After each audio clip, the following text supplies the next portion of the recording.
आज दिनांक 9 एप्रिल 2024 रोजी केंद्रीय राखीव पोलीस दलाच्या केंद्रीय प्रशिक्षण महाविद्यालयात शौर्य दिन साजरा करण्यात आला. 9 एप्रिल 1965 रोजी केंद्रीय राखीव पोलीस दलाच्या 2 बटालियनच्या छोट्या तुकडीने गुजरातमधील कच्छच्या रण येथील सरदार चौकीवर पाकिस्तानी ब्रिगेडचा हल्ला हाणून पाडला होता. यावरून या दिवसाचं महत्त्व लक्षात येतं. या हल्ल्यात 34 पाकिस्तानी सैनिक मारले गेले तर 4 जणांचा जिवंत वाचवण्यात आला. लष्करी युद्धाच्या इतिहासात इतक्या लहान तुकडीने पूर्ण सुसज्ज पायदळ ब्रिगेडशी लढा दिला नाही. या संघर्षात CRPFच्या 7 शूर जवानांनी बलिदान दिले. दलातील शूर सैनिकांच्या गाथेला आदरांजली म्हणून दरवर्षी 9 एप्रिल हा दिवस शौर्य दिन म्हणून साजरा केला जातो.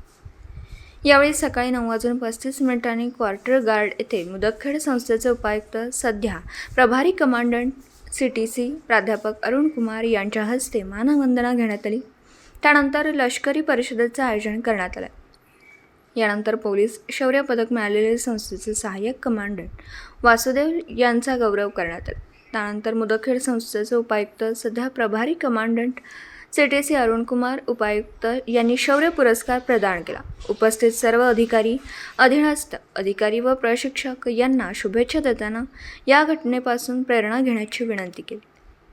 शायरी दिनानिमित्त संस्थेमध्ये सर्व सैनिकांसाठी निबंध स्पर्धा, चित्रकला स्पर्धा, व्हॉलीबॉल स्पर्धा आणि मोठा डिनर अशा विविध स्पर्धांचे आयोजन करण्यात आले.